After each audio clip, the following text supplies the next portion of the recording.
ان اللہ ملائکتہ یصلون علی النبی یا ایھا الذین آمنوا صلوا علیہ وسلموا تسلیما اللہم صل علی محمد وآل محمد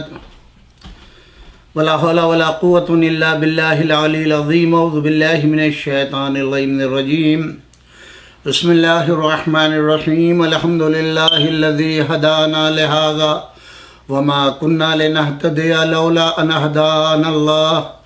لقد جاءت رسل ربنا بالحق والصلاة والسلام على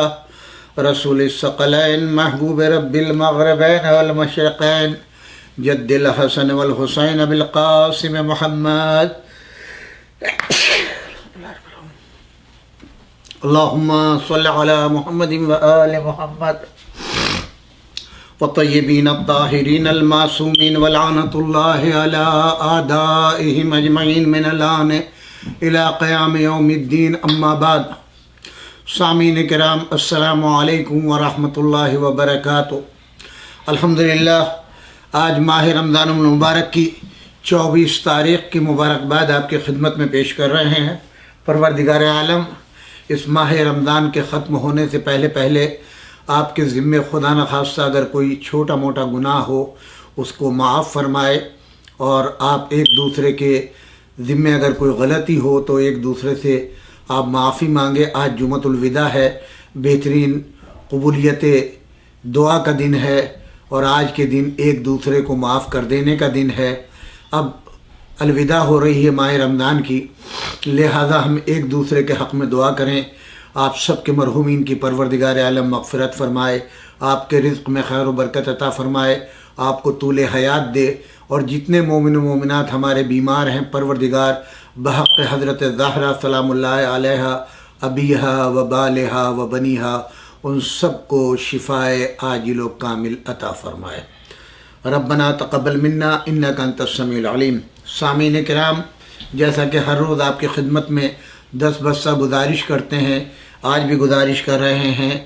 IMI آپ کا اپنا ادارہ ہے جس کے بانی و مبانی ڈاکٹر وجی رضوی، جو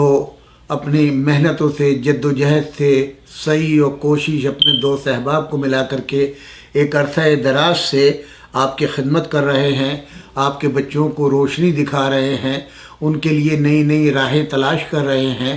آپ ان کا تعاون فرمائیں۔ ان کے معاون خصوصی جناب ڈاکٹر رضا جواد، جن کا فون نمبر ہے 6094819267، پلیز آپ ان کو کال کریں، اور وہ بھی آپ سے رابطہ کریں گے۔ جب آپ کال کریں گے آپ ان کو میسج کریں ای میل کے ذریعے سے، ان کے فیس بک پیج کے اوپر جائیں،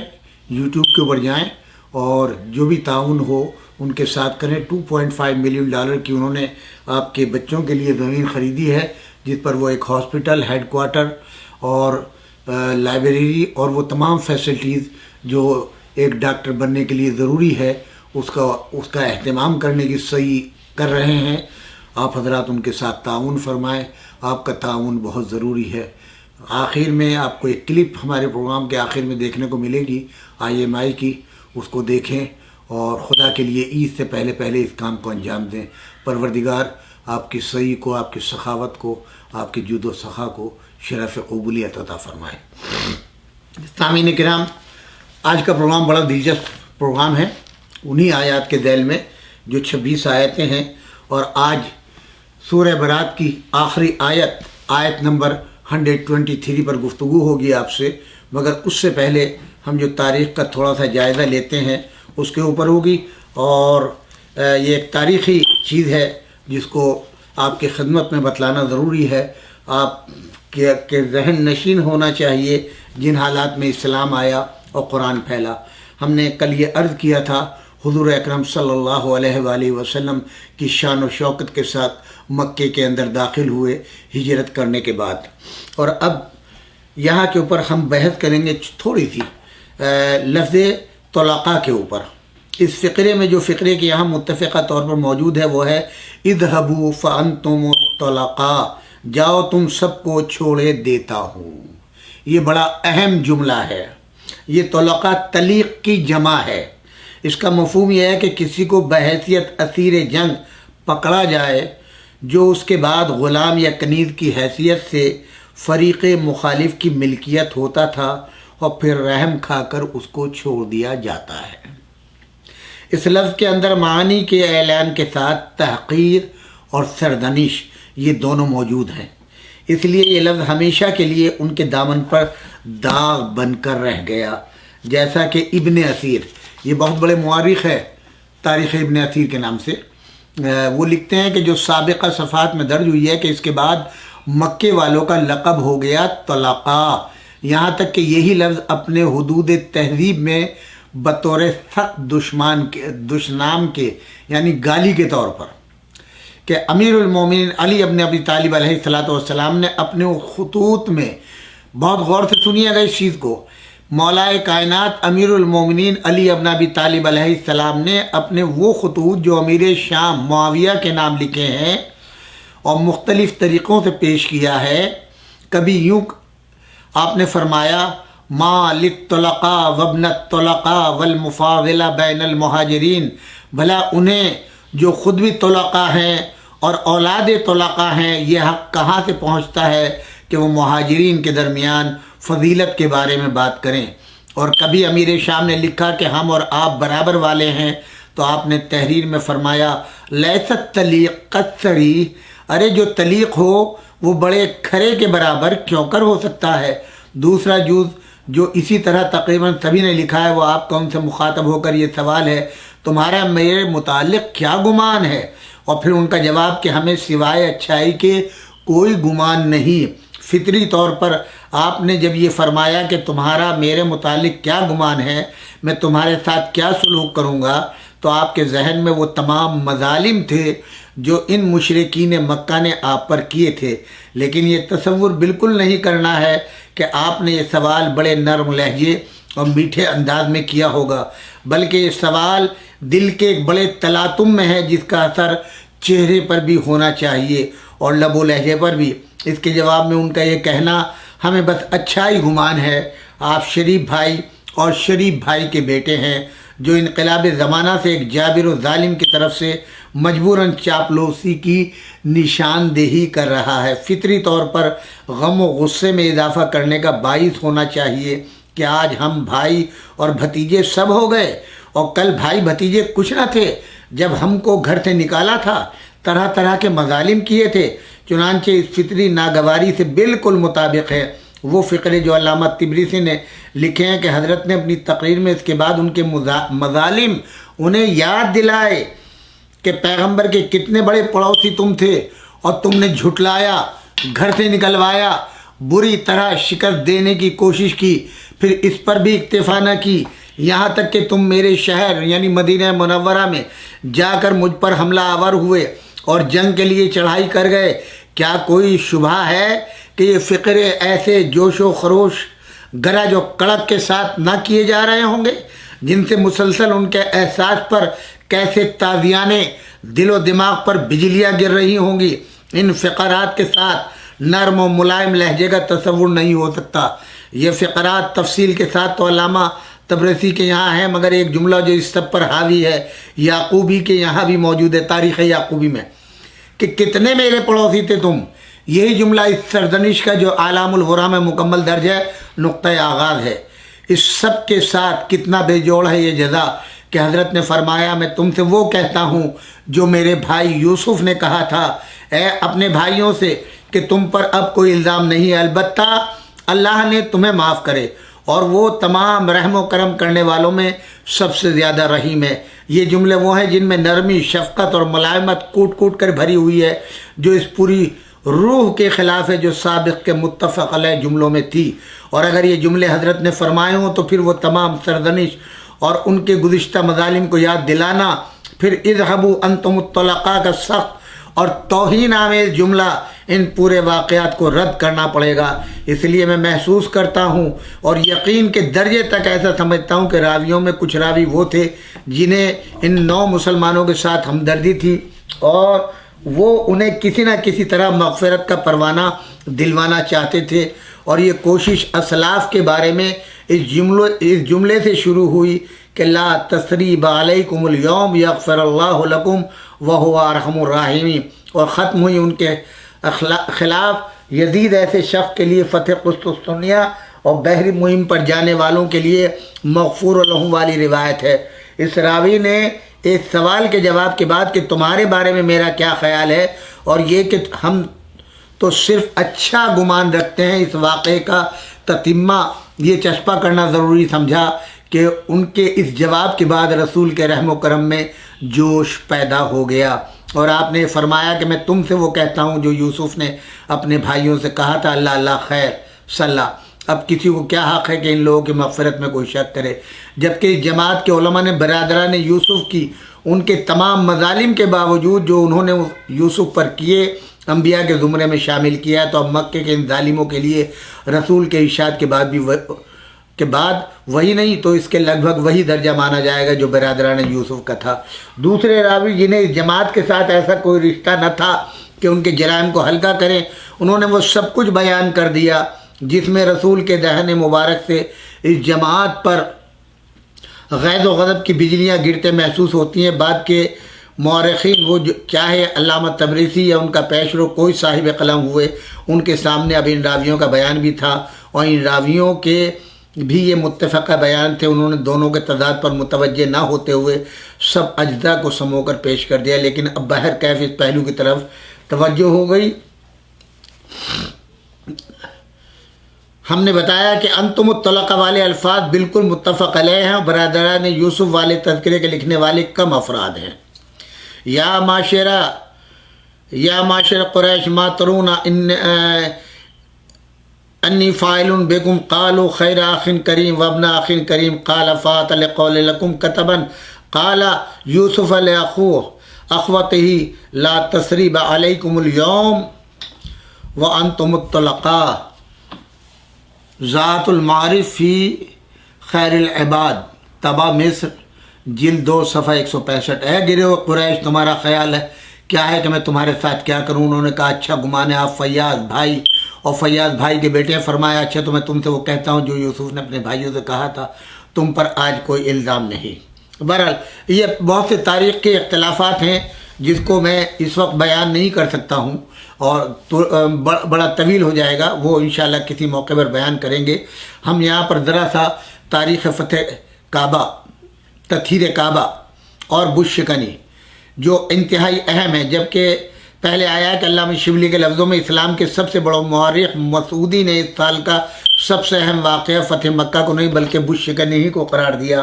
مگر معلوم نہیں کیوں مشر ہے کہ حمید نے لکھا ہے کہ سب سے پہلا کام جو سرکار نے کیا وہ بتوں سے کعبے سے بتوں کا اخراج تھا۔ اس میں معلوم نہیں کیوں بتوں کے ساتھ یہ رعایت برتی گئی کہ ان کے لیے شکست کے بجائے اخراج کا لفظ استعمال کیا، حالانکہ جن جن مورخین نے بتوں کا نام لیا ہے ان سب نے بالاتفاق ان کے توڑے جانے کا ذکر کیا۔ یہ اور بات ہے کہ ان کی نوعیت کچھ اور ہو، ماوراء الفطرت قرار دے دیے، جس کا ذکر اب کسی وجہ سے بھی آئے گا۔ حقیقت یہ ہے کہ محدثین اور سیرت نبوی کے مصنفین نے تاریخ کی بہت سی کڑیاں جو راویان حدیث کے ذریعے سے ان تک پہنچی محفوظ کی ہیں، لیکن ان میں تاریخی ذوق کی کمی کی وجہ سے ماہ و سال کی مطابقت اور واقعات کے تاریخی پس منظر سے موافقت کی کمی ہے۔ وہ مورخین نے کچھ باتیں حالات حاضرہ کے تقاضوں کے نظر سے دبائی ہیں، اس لیے صحیح تاریخ واقعے کو امکانی حد تک مرتب کرنے کے لیے ان دونوں کو سمجھنے کی ضرورت ہے۔ چنانچہ اس محل پر محقق ہند شاہ عبدالحق دہلوی نے وہ یہ وقت محدث اور مورخ دونوں حیثیت رکھتے تھے یہی کام کیا ہے کہ وہ کہتے ہیں کہ حضرت علی علیہ السلام جو ہے انہوں نے رسول اللہ کے شانے پر قدم رکھا اور ان تمام بتوں کو زمین کے اوپر گرا دیا، اور اس کے بعد میں رسول اللہ کا یہاں کے اوپر وہ کلام بھی لکھا کہ آپ نے جو ہے وہ یا علی تم اپنے کو کیسا پا رہے ہو، اور انہوں نے فرمایا کہ میں اپنے کو جو ہے آسمان کی بلندیوں پر چھو رہا ہوں۔ اور اس کے بعد کہتے ہیں کچھ بڑے بت ایک اونچے مقام پر رکھے تھے کہ ہاتھ ان تک نہیں پہنچتا تھا۔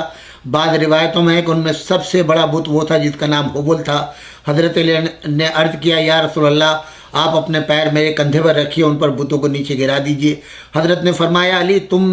تم میں نبوت کا بار اٹھانے کی طاقت نہیں ہے، تم پیر میرے کندھے پر رکھو اور اس کام کو انجام دو۔ علی نے تعمیل ارشاد کی بنا پر یہ ہم جو ہے محدث حق عبدالعزیز دہلوی کی روایت نقل کر رہے ہیں، ہمارا قول نہیں، یاد رکھیے گا۔ کاندھوں پر پیر رکھا اور انہیں نیچے گرا دیا۔ اس موقع پر حضرت نے ان سے پوچھا کہ اپنے کو کیسا پاتے ہو؟ یا رسول اللہ ایسا دیکھ رہا ہوں کہ پردے اٹھ گئے ہیں، گویا میرا سر عرش کے پاؤں تک پہنچا ہوا ہے، اور جس شے کی طرف ہاتھ بڑھاؤں وہ میرے دست رس میں ہے۔ حضرت نے فرمایا، اے علی، خوشا بحال تمہارے کہ تم حق کا کام کر رہے ہو، اور خوشا بحال میرے کہ میں حق کا بار اٹھائے ہوئے ہوں۔ بیان کیا گیا جب حضرت علی نے بتوں کو زمین پر پھینکا اور ٹکڑے ٹکڑے کر دیا تو اپنے کو حضرت کے کاندھے سے ایک دم زمین پر گرا دیا، اور ایک روایت میں ہے کہ اپنے کو کعبے کے پاس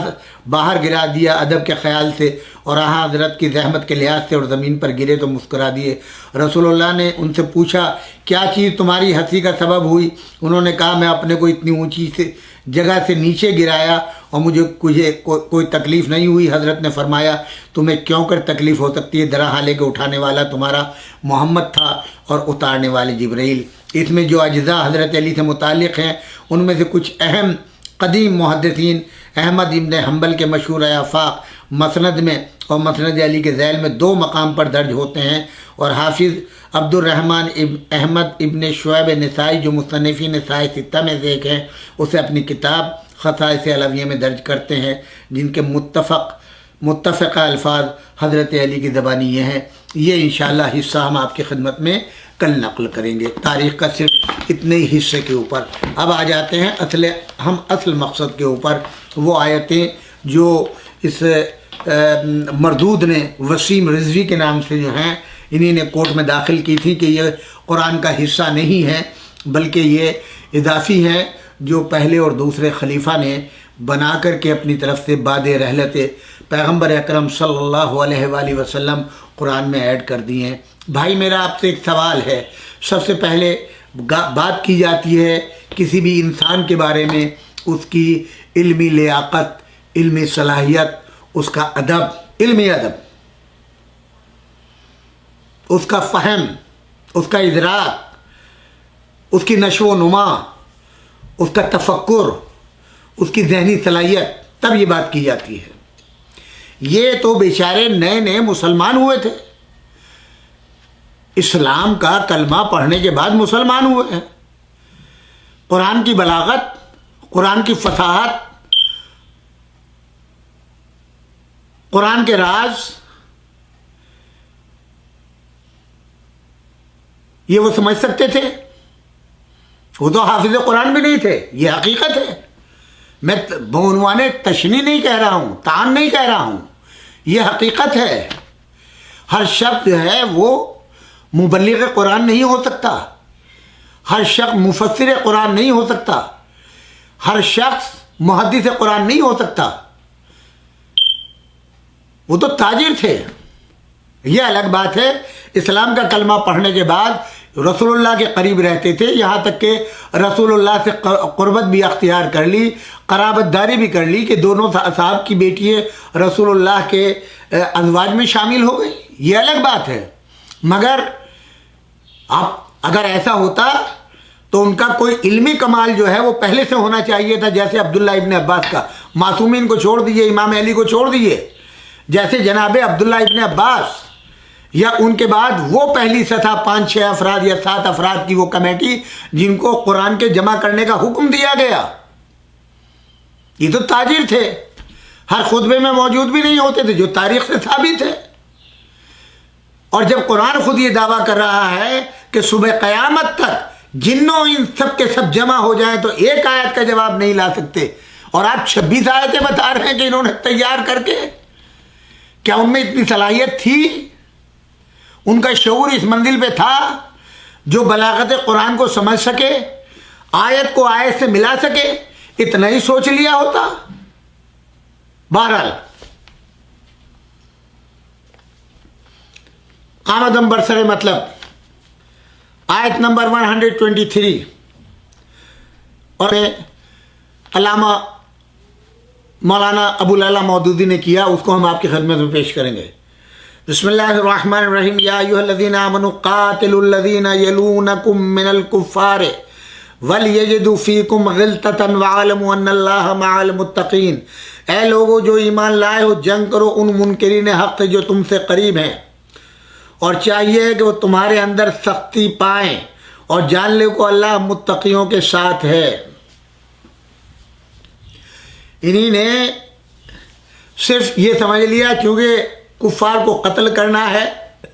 مار ڈالنا ہے، جہاں پاؤ انہیں مار ڈالو، قتل کر دو، سمجھے آپ کے لیے کوئی وجہ نہ ہو، کچھ نہ ہو، بالکل سلوک سے رہ رہے ہوں، محبت سے رہ رہے ہوں، پیار سے رہ رہے ہوں، اور آپ انہیں قتل کر دو۔ انہوں نے یہ مفہوم نکالا، اور جو ہندوستان کی آبادی مکس فیملی رہتی ہیں، آپس میں ملی جل کر کے سب رہتے ہیں، اور اسے نتیجہ نکالا کہ شاید اس سے جہاد کی ترغیب ہو رہی ہے۔ اب جو مسلمان کسی پڑوسی ہندو کو پائے گا اسے مار ڈالے گا، بالکل غلط، قطعی غلط۔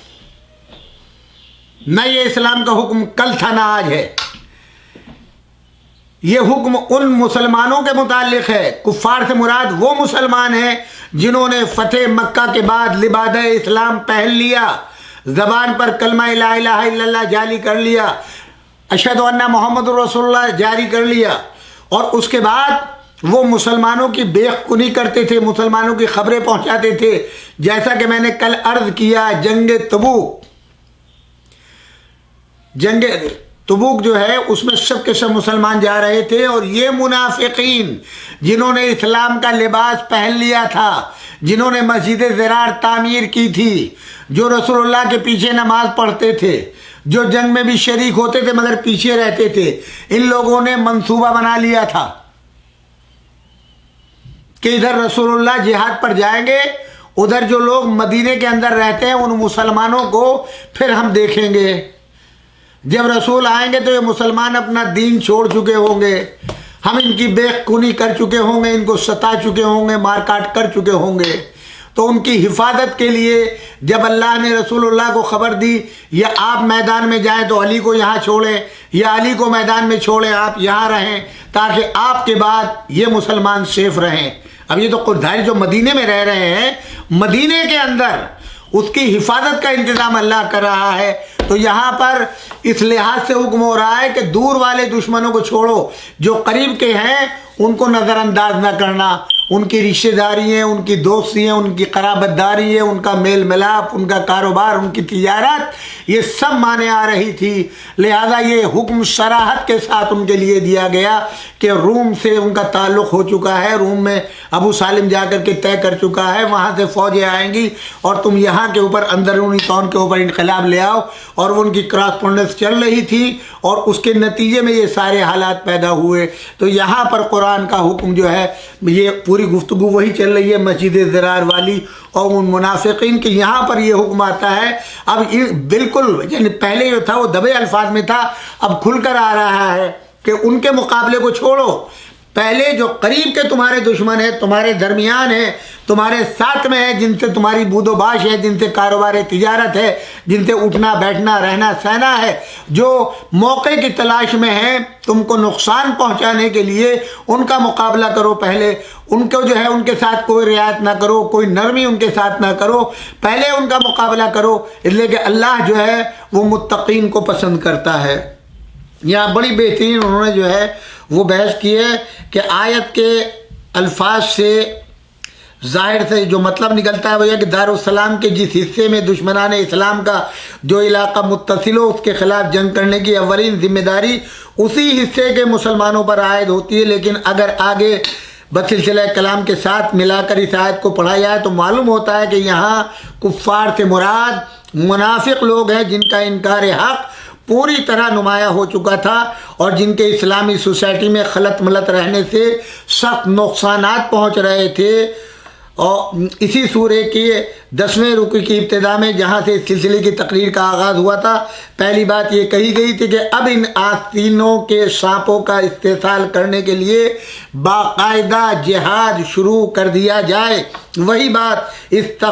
تقریر کے اختتام پر تاکید کے لیے پھر دہرائی دی گئی ہے، تاکہ مسلمان اس کی اہمیت کو محسوس کریں اور ان منافقوں کے معاملے میں ان نسلی و نسبی معاشرتی تعلقات کا لحاظ نہ کریں جو ان کے اور ان کے درمیان وابستگی کے موجب بنے ہوئے تھے، وہاں ان کے خلاف جہاد کرنے کا حکم دیا گیا تھا۔ یہاں اس سے شدید تر لفظ قتال استعمال کیا گیا ہے، جس سے مراد یہ ہے کہ ان کا پوری طرح سے قلع قمع کر دیا جائے، کوئی کسر ان کی سرکوبی میں نہ اٹھا رکھی جائے۔ وہاں کفار اور منافق دو الگ الگ لفظ بولے گئے تھے، یہاں ایک ہی لفظ کفار پر اکتفا کیا گیا ہے، تاکہ ان لوگوں کا انکار حق جو صریح طور پر ثابت ہو چکا ہے ان منافقین کا، اب یہ منافق نہیں بلکہ کافر ہیں یہ سب کے سب، جو مسجد ضرار بنا رہے تھے، جو رسول اللہ کو نقصان پہنچانا چاہتے تھے، جو اسلامی معاشرے کو، اسلامی کلچر کو،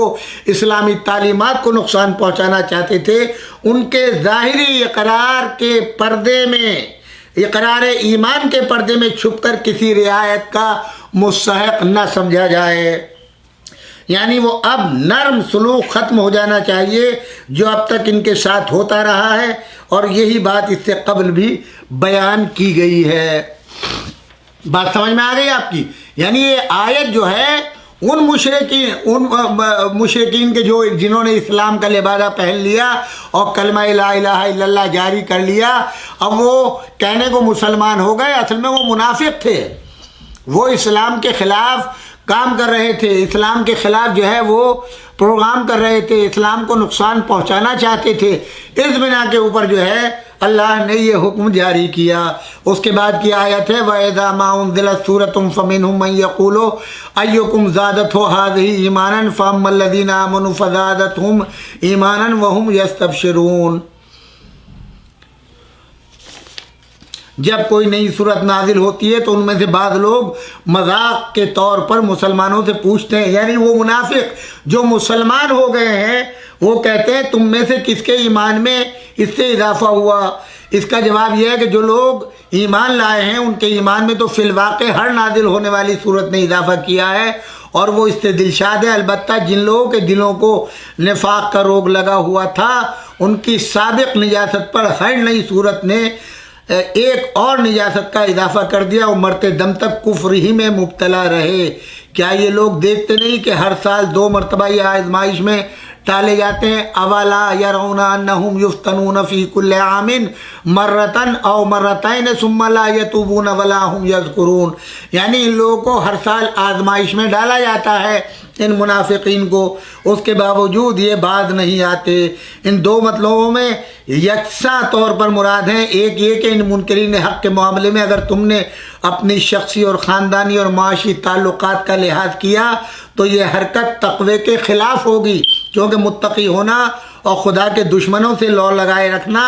دونوں ایک دوسرے کی ضد ہیں، لہذا خدا کی مدد اپنے شامل حال رکھنا چاہتے ہو تو اس لاگ و لپیٹ سے پاک رہو۔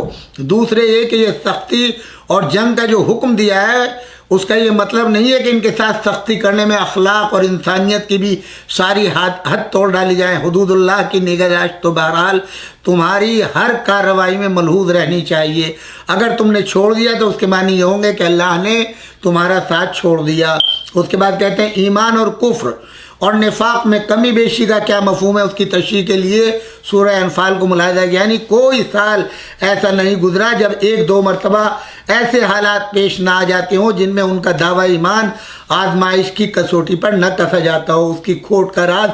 فاش نہ ہو جاتا ہو۔ کبھی قرآن میں کوئی ایسا حکم آ جاتا ہے جن کی ان کی خواہشات پر کوئی نئی پابندیاں عائد ہوتی ہیں، کبھی دین کا کوئی ایسا مطالبہ سامنے آ جاتا ہے جس سے ان کے مفاد پر ضرب پڑتی ہے، جیسے زکوٰۃ کی آیت آئی ہے تو جو جتنا بڑا تاجر تھا، مالدار تھا، اس کا دل اتنا ہی زیادہ بیٹھتا تھا، اتنا ہی وہ زکوٰۃ نکالنے پہ تکلیف محسوس کرتا تھا،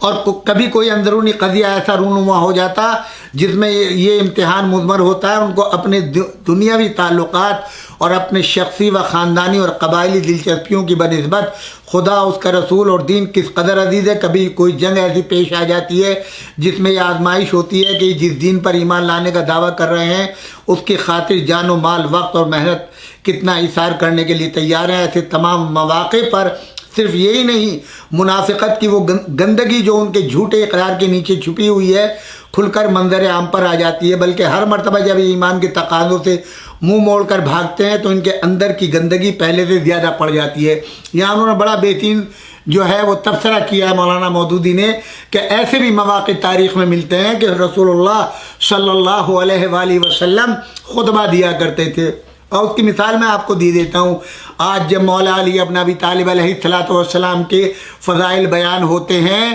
تو بہت سے ناسبی یا بہت سے مقصر جو علی ولی اللہ بھی پڑھتے ہیں، جب لوگ داد دیتے ہیں وہ کہتے ہیں اچھا بڑا ایمان تازہ ہو گیا، آج کتنا ایمان تازہ ہوا۔ یہ بالکل ویسی آیت ہے کہ جب کوئی آیت نازل ہوتی تھی یہ منافق پوچھتے تھے تمہارے ایمان میں کتنا اضافہ ہوا۔ پہچانیے اب آپ منافقین سے ان لوگوں کو ملائیے مقصرین کو جی۔ تو مولانا مودودی لکھتے ہیں کہ ایسے بھی مواقع آئے کہ حضور کا خطبہ اگر طویل ہوتا تھا تو یہ بغلے جھانکتے تھے، کنکیوں سے کونیوں سے اشارے کرتے تھے اور کہتے تھے دلی دل میں یہ برابر والے سے یار کتنی جلدی بور کر دیا ہے، جلدی ختم کریں جائیں، اور ایک دم یہ اٹھ کے بھاگتے تھے اور جو مومن ہوتے تھے ان سے پوچھتے تھے آج کتنا اضافہ ہوا تمہارے دل میں رسول اللہ کا خطبہ سن کے۔ یہ منافقین تھے، آپ پہچانیے یہ آیت ان منافقین کے لیے آئی ہے کہ جن کا اسلام کا چہرہ تھا، اسلام کا لباس تھا، مگر نفاق ان کے دلوں میں بھرا ہوا تھا، ان کو قرآن نے یہاں کے اوپر کافر کہا ہے۔ یہ آیت ان کے لیے ہے۔ تم ماحول کو بگاڑ رہے ہو، ہندو مسلم سکھ عیسائی بھائی چارے کو خراب کرنے کی کوشش کر رہے ہو۔ اسلام نے، قرآن نے، اہل بیت نے امن اور محبت کا پیغام دیا ہے، کوئی پیغام ایسا نہیں دیا کہ تم جس مشرک کو اور کافر کو چاہو۔ یہ اس وقت کی آیتیں ہیں کہ جو مکے اور مدینے سے متعلق ہیں اور وہاں کے حالات کے تحت ہیں۔ آج کے حالات میں ایسا نہیں ہے۔ آج اگر کوئی اسلام کو بالاعلان نقصان پہنچاتا ہے، آج اگر کوئی قرآن کے خلاف بات کرتا ہے، آج اگر اسلامی معاشرے کے خلاف بات کرتا ہے تو بے شک آپ کو اس کے خلاف جو ہے منہ توڑ جواب دینا چاہیے، اس کی بولتی کو بند کرنا چاہیے، اپنے حسن سلوک کے ساتھ، اپنے اخلاص عمل کے ساتھ، جیسے اس وقت کرونا میں مسلمان بھائی کر رہے ہیں کہ کل جن کے ساتھ موب لانچنگ کی گئی تھی، کل جب مودی جی کہہ رہے تھے کہ لباس سے پہچانا جاتا ہے، زبان سے پہچانا جاتا ہے، آج وہی مسلمان عملی طور کے اوپر خدمت کر کے پبلک کی، لوگوں کو بچا کے، آکسیجن کا انتظام کر کے، ہندو مردوں کو بیچاروں کو جو ہے ان کا کریا کرم کر کے اپنے اخلاق سے محبت سے پیش کر رہے ہیں۔ یہی سب سے بڑا جہاد ہے، یہی سب سے بڑی جو ہے وہ انسانیت ہے کہ جب انسانیت تڑپ رہی ہو تو اپنے گھر میں جو کچھ ہو دروازے کھول دو، امان دو، ان کے لیے جو کچھ کر سکتے ہو، بھوکے ہیں تو کھانا کھلاؤ، پیاسے ہیں تو پانی پلاؤ، بستر نہیں ہے تو بستر دو، لباس نہیں ہے تو لباس دو، علاج نہیں ہے تو علاج کا انتظام کرو۔ اسی کا نام جہاد ہے۔ یہی تعلیمات اسلام ہے، یہی تعلیمات اہل بیت ہیں، یہی تعلیمات رسول اللہ ہے۔ بدبخت تو کیا جانے قرآن کو اور اسلام کو، تیری تو رگو رگو کے اندر جو ہے وقف فی اہل بیت کا جو ہے وہ خون جو ہے وہ گوشت اور خون بھرا ہوا ہے، تو حق کی بات کیا کرے گا؟ یہ قرآن ہے، یاد رکھنا۔ اگر تو نے توبہ نہیں کی تو انشاءاللہ بے موت مارا جائے گا، اور ایسے مرض میں مبتلا ہو کے مرے گا کہ لوگ زندگی میں تجھ سے دور ہو جائیں گے۔ جیسے تیری فیملی آج الگ ہو گئی ہے، ماں نے تجھے آگ کر دیا، خاندان اور بھائی نے اور بیوی بچوں نے تجھ سے دوری اختیار کر لی، کل ہر فرد جو ہے تجھ سے ہٹ جائے گا۔ جن کی محبت میں مرے جا رہے ہو، جن کو اپنا معاون سمجھتے ہو، کل وہ بھی تیرا ساتھ چھوڑ جائیں گے۔ توبہ کر لو، توبہ کا وقت ہے۔ انہی کلمات کے ساتھ پروردگار آپ سب کو توفیق خیر دے، آپ کو پروردگار عالم اپنے حفظ و امان میں رکھے، کرونا کی بیماری سے آپ سب کو محفوظ رکھے، آپ کے بچوں کو محفوظ رکھے، آپ کے بچوں کی ترقی میں جو چیزیں حائل ہوں پروردگارہ ان کو ختم کرے، اور آپ کے بچوں کو دولت علم و ایمان سے مالا مال فرمائے، عزت و توقیر میں اضافہ کرے، اور بچوں کو آپ کا ادب، آپ کا اخلاق، آپ کے ساتھ میں محبت کرنے کی توفیق عطا فرمائے، آپ کے بچوں کو اس قابل رکھے کہ بڑھاپے میں وہ آپ کی خدمت کرے۔ انہی دعاؤں کے ساتھ پروردگار آپ کے مرحومین کی مغفرت فرمائے۔ آخر میں گزارش ہے، آپ کے اپنے مرحومین، جتنے میرے سامعین ہیں ان کے مرحومین، میرے والدین، ہمارے مولانا عزیز فرمان حسین صاحب قبلہ کا انتقال ہوا،